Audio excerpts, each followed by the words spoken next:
Galactic Empire challenged humans, and we just laughed. Every species in the known galaxy feared the Empire's reach, and none dared to question its authority. To them, the universe was a perfectly ordered system, with the Empire at the center. Yet, somewhere on the edge of explored space, a tiny blue planet called Earth existed. Its inhabitants, humans, were noisy, chaotic, and seemingly insignificant. They were known only through rumors, a species that had survived countless disasters, fought among themselves, and somehow thrived despite their primitive technology. The Empire's Council of Supreme Commanders had grown curious. Why had humans not yet allied themselves with the Empire? Why had they not been eliminated or absorbed like countless other species? And most importantly, could a species so unpredictable be tamed, or should it be destroyed before it became a problem? To answer these questions, the Council devised a plan. They would issue a formal challenge to humanity. A challenge designed to test every aspect of human capability: intelligence, strategy, adaptability, and endurance. They expected fear. They expected panic. Perhaps a humble acceptance of the Empire's superiority. What they did not expect was laughter. The first communication arrived as a shimmering holographic message above the United Nations headquarters in New York. A panel of alien representatives floated in the air, each more bizarre than the last.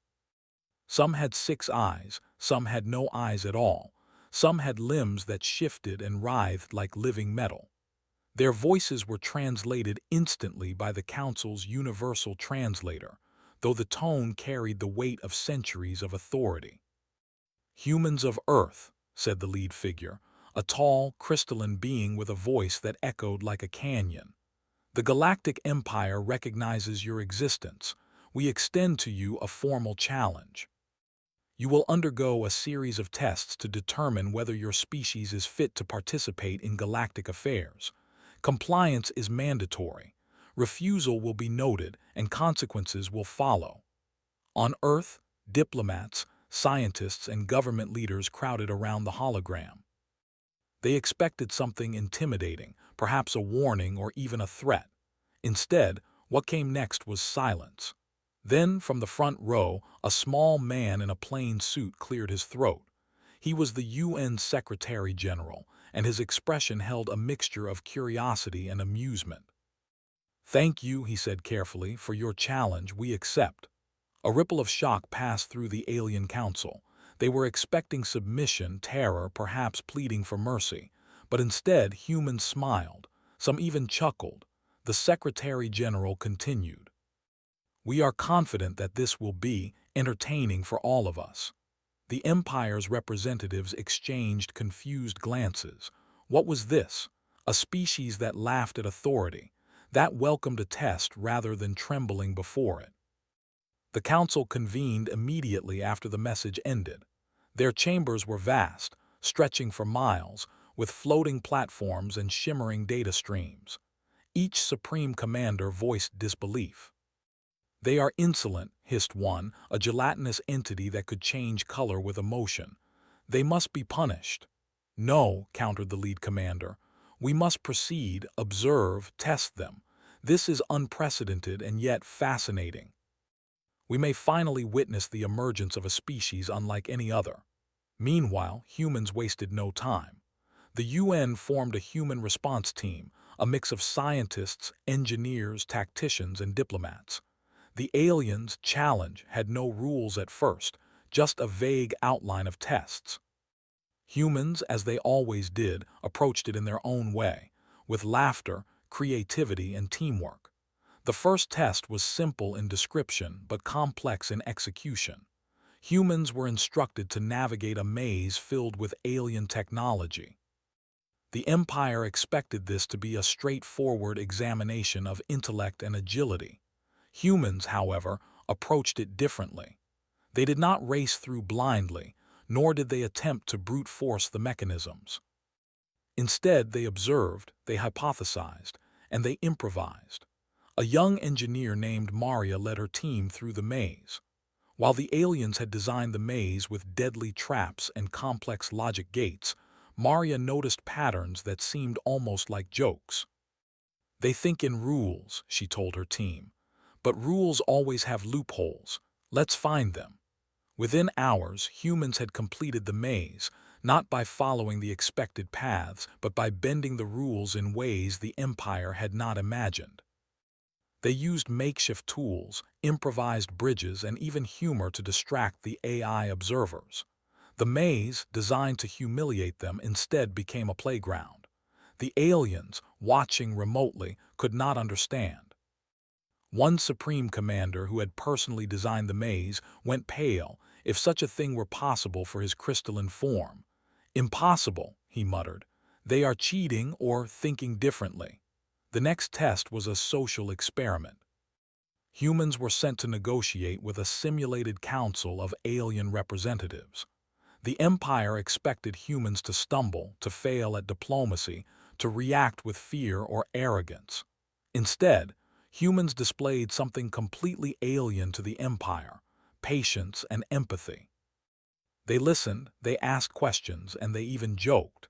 Where the Empire expected rigid logic, humans used humor and subtle insight to build connections.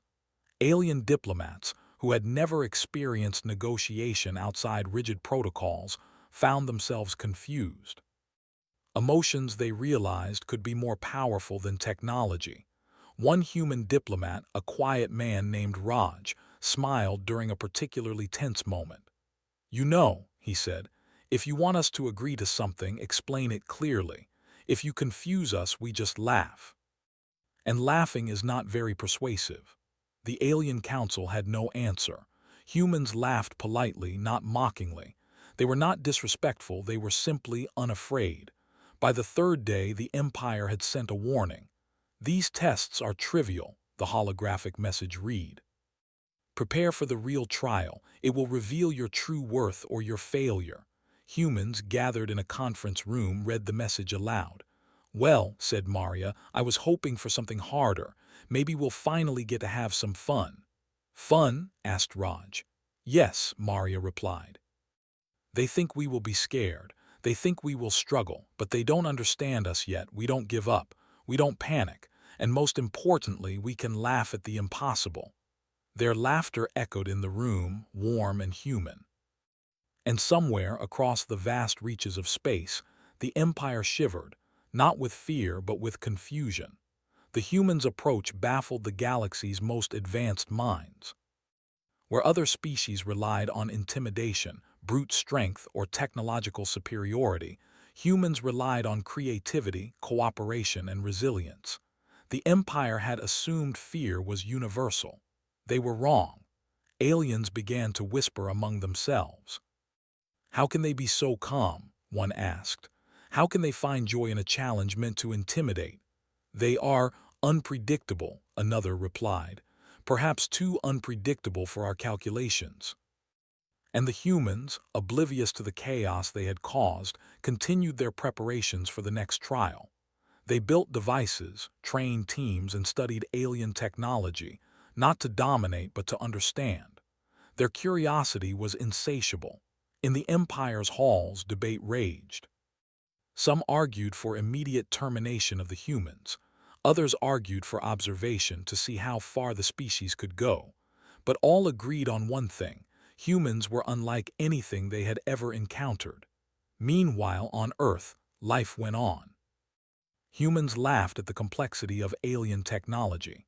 They shared jokes about alien bureaucracy. They argued over whether they should wear formal suits for the trial or just be themselves. Dr. Lee, a physicist, suggested, "Maybe we should just send them cookies or chocolate." "I think they would like chocolate." "No," Maria said firmly.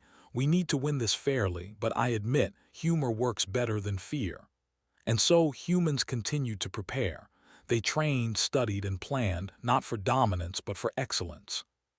Excellence with laughter, excellence with curiosity, and excellence with heart. The Empire, meanwhile, had begun to take notes. They observed every human action, analyzed every decision, and calculated every reaction. But no matter how advanced their algorithms were, they could not predict humans. Humans acted in ways that were logical and illogical, serious and playful, cautious and daring, all at the same time. The council finally realized the truth. Humans were not just another species. They were an unknown variable, one that could not be contained by rules, tradition, or fear. And so, the stage was set. The first real trial was coming, a test that the Empire had designed to humiliate every civilization it had ever encountered. Humans, of course, did not flinch. They laughed. The final scene of Part 1 showed the humans standing on the observation deck of their spacecraft, looking at the stars. Maria leaned on the railing. "You know," she said, "they think this is about proving who is stronger, but it's not. It's about showing them that we don't play by their rules." Raj smiled. "And we do it with a smile, and maybe a little laughter." Above them, the stars twinkled, as if the universe itself had noticed the humans' audacity. Somewhere in the council chambers of the Galactic Empire, a supreme commander whispered, "They are extraordinary." And somewhere else, a human muttered, "I hope they enjoy the game, because it's only getting started." The laugh echoed again, soft, confident, and human. The Galactic Empire had underestimated humans. That much was clear to every supreme commander in the council. The first trials, designed to embarrass, confuse, and intimidate, had been met with laughter, curiosity, and unexpected ingenuity. The humans had navigated impossible mazes, outwitted alien logic, and even charmed their way through simulated diplomacy. Now the Empire was raising the stakes. The second trial was announced as a message from the Council itself.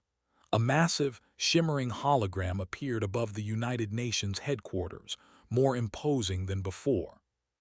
This time, dozens of alien figures floated in a circle, their forms twisting and changing as they spoke in unison.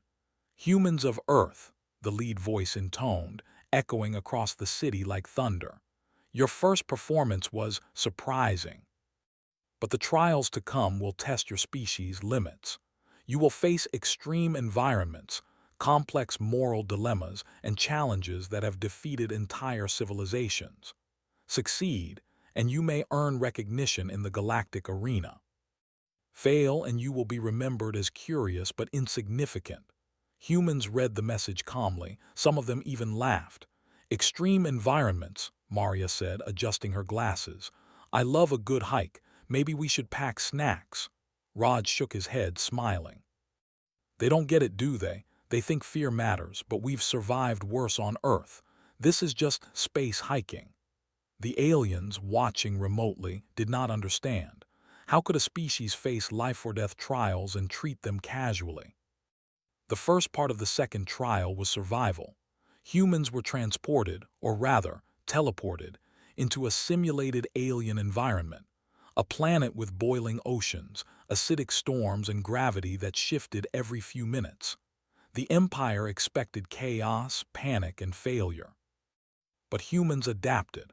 Teams immediately assessed the environment. Engineers built lightweight protective gear using the materials provided. Scientists calculated safe zones and mapped storm patterns. Soldiers, yes, Earth had a few trained combat specialists, coordinated the teams, ensuring everyone remained safe. Maria's team encountered a floating acid cloud that blocked their path. While alien observers predicted immediate retreat, Maria smiled. "Let's test it," she said. Using a combination of reflective panels and portable shields, the team redirected the acidic cloud harmlessly into a ravine. They continued, laughing as if the entire ordeal were a playground. Even when one human slipped into a low-gravity crater, others extended safety lines and cheered him on. The Empire's holographic observers exchanged worried glances. Other species who had attempted this trial before had failed within hours. Humans were not only surviving, they were thriving. The second part of the trial was a mental challenge, solving a series of puzzles and codes that integrated alien languages, abstract concepts, and complex logic patterns. This was a test designed to break the human mind. Yet humans approached it differently. While aliens attempted brute force analysis, humans relied on intuition, pattern recognition, and even humor.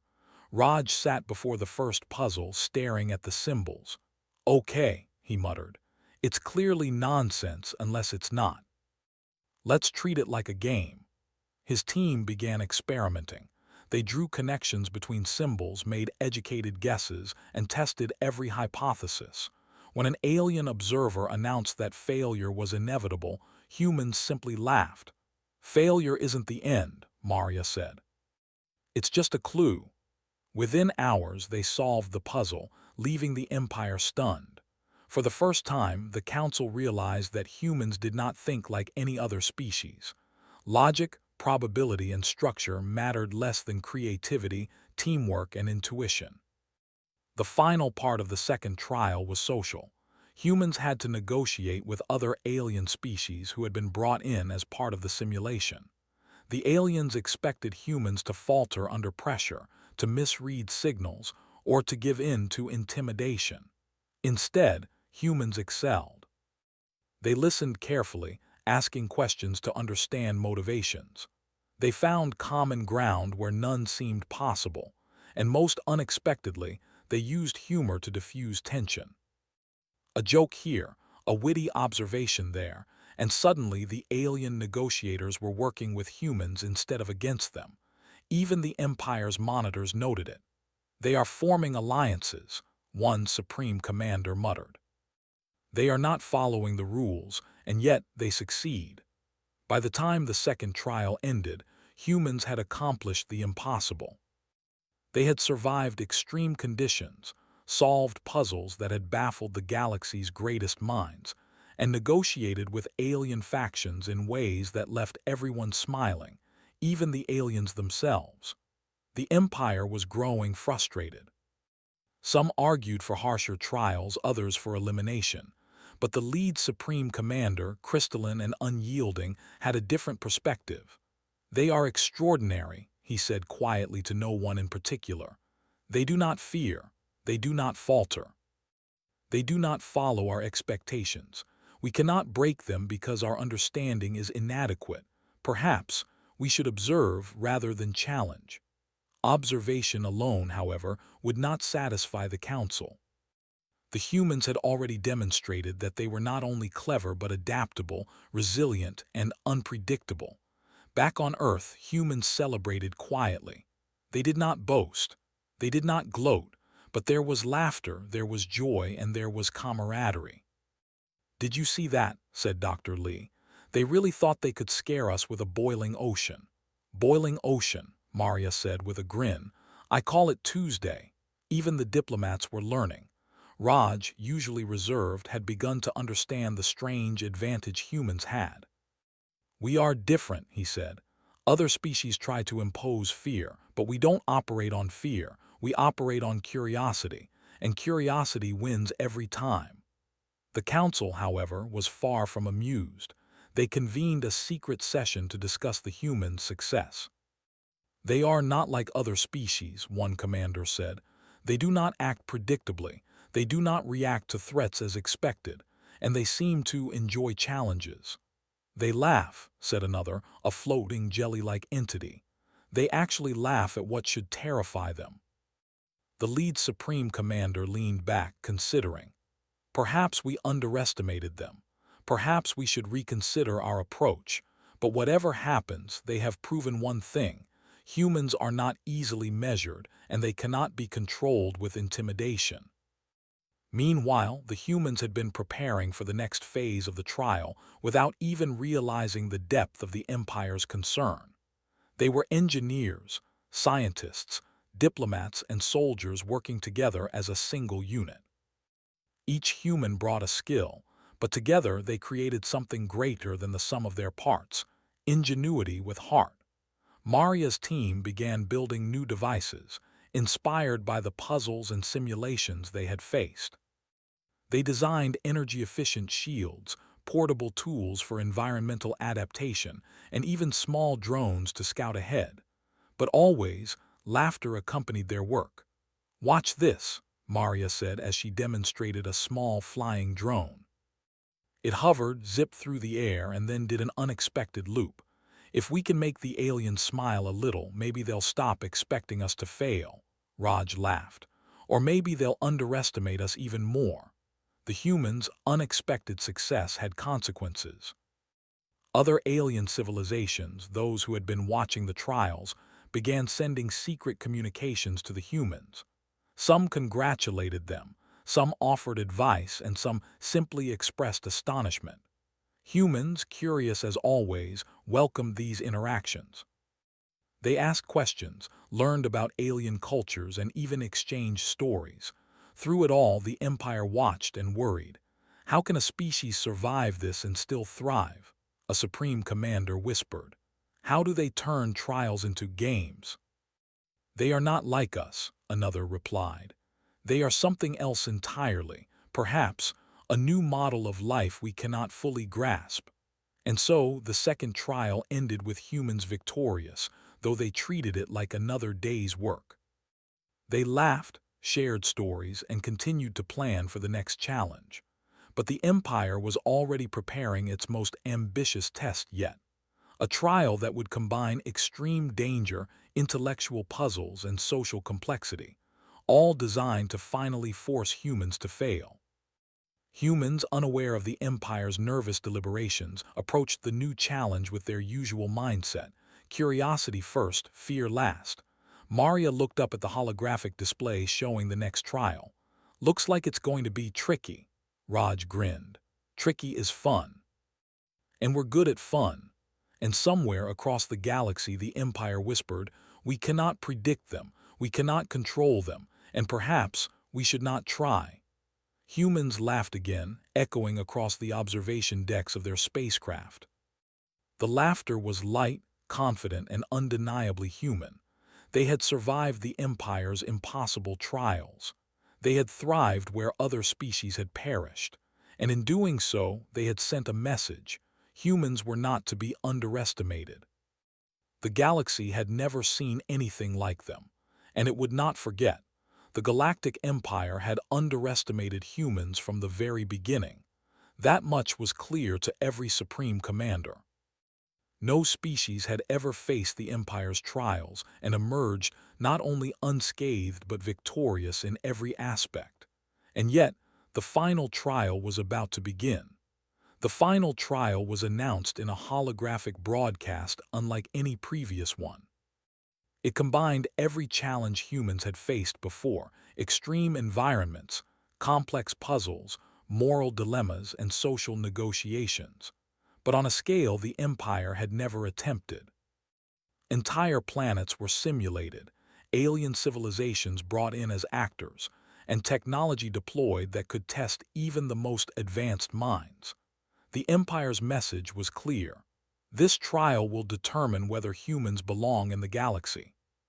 Fail and your species will be dismissed as trivial. Succeed and you may earn recognition, but we doubt it will be possible. Humans watched the broadcast calmly. Maria leaned back in her chair.